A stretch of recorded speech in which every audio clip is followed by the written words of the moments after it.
I mean, a lot of people, like a lot of Muslims, don't go to therapy They do. because, and this is an even bigger problem that it would take hours for us to discuss, which is the problem with our community judging others for having mental issues, for having emotional problems, and something that Islam actually directly talks against, and our Prophet, peace be upon him, directly talks against through his actions. Honestly, like one thing that was beautiful that I read is how the Prophet constantly, through his actions, would show us he would cry in front of a culture, in front of a society and generation that thought that crying was unmanly. And this was the leader of the time, and he was crying so openly, and they would tell him, Prophet, what is this? And he would go, this is empathy, this is care, this is love. And he kept showing over and over again, it's okay to cry, it's okay to kiss your daughter, kiss your wife and mother in front of others, it's okay to hug them, love them, give them appreciation in front of others. It doesn't make you less manly.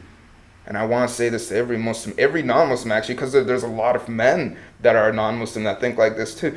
It doesn't make you less manly to show your emotions. It really doesn't. And it makes actually a lot of, that's the biggest reason why I personally think that men commit suicide at a higher rate. So how do we deal with this depression thing? Because a lot of the times, at least for me, thankfully I was able to dig myself out through self-awareness and what everything that you're talking about.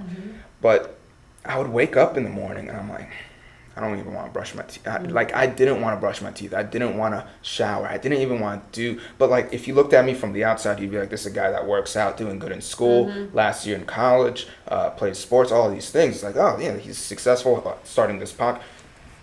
None of it mattered. I didn't want to wake up in the morning. I didn't want to do what I have to do. What's going on there?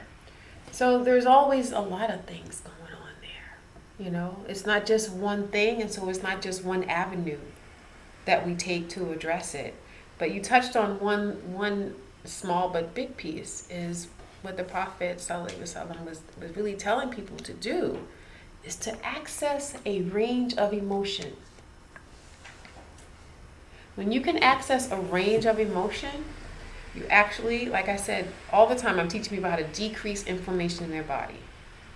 So if you're experiencing sorrow and it goes unexpressed, it's literally going to show up as inflammation in your body. If you're experiencing joy and it's expressed too much into a false way, you're literally going to impact your heart rate. So the healthiest of us, emotionally, physically, and spiritually, we can say, you know what, in this moment I am sad. And to notice how sadness feels. And then let it go right through us. Oh, wow, I feel happy right now. It's temporary. It's temporary because happiness is going to leave too. And to say, you know, I feel angry. And then when people tell me that they feel anger, I want to say, okay, so what's under the anger is either hurt or fear. Which one is it for you? And these are emotions that men are not allowed to say, I'm scared. But when I get men alone, they close the door. They're like, I'm scared. Like, this is deep. And if you live your entire life with this backlog of tears, very often with men, those tears show up in the form of rage. But if you're able to express them, they don't have to be violent. And that violence is very often turned against the self. Wow, it's funny that you say that, because when my friend recently passed away, I'm not really much of a crier, just like most men, and I cried my eyes out for months over him. And in the weirdest way, I felt better than I ever have before. Even though it was my friend's death, I felt better than when I did before. I don't want to say it like that, but like when I couldn't wake up in the morning and do my thing, me crying over him helped me be able to. I now wake up and I'm excited for the day. Yeah. Because I allowed everything out, and how do we get past this as men? What do we do? Well, it's interesting, you know, even that example you had of the Prophet, peace be upon him, a lot of people don't know about that. There's this rampant assumption that men are not supposed to express these strong emotions. They're not supposed to shed tears. They're not supposed to be vulnerable in relationship. And I think the best way to do it, is to be it, live it, express it daily. One of the teachings, one of the classes I used to teach is live forgiveness daily.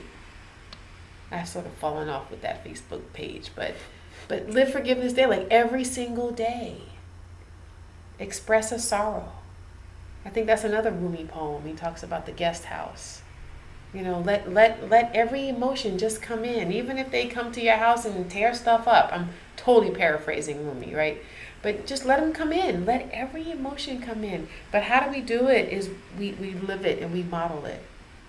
It reminds me of just this one part of the verse in the Quran, and I'm not saying this is the tafsir for it or the analyzation of it, but where God says وَتَضْحَكُونَ وَلَا تَبْكُونَ, where He's saying, and you cry and you laugh and you do not cry. It's God calling us out over it.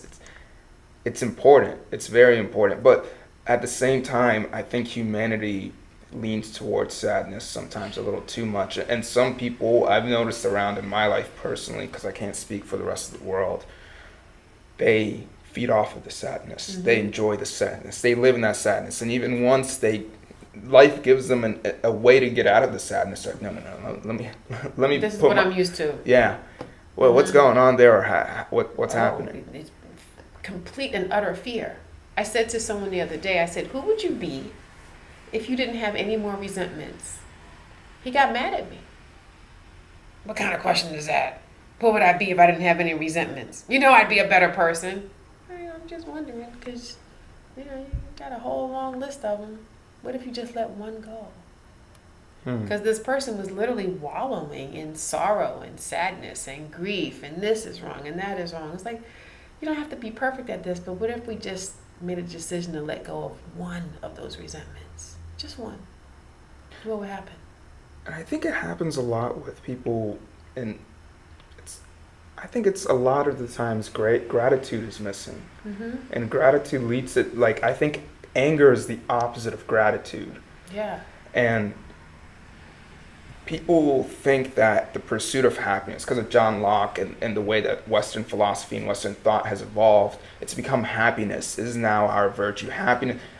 I've been trying to tell my friends recently, you should never try to succeed or become happy, because happiness is an emotion that goes away, just like sadness and anger and all other emotions go away. Mm-hmm. What you should be striving for is an attitude, and it's called gratitude. Absolutely. And that's how it goes. And there's a beautiful saying that I heard at a Friday prayer once where he said, don't be grateful because you're happy. Be happy because you're grateful.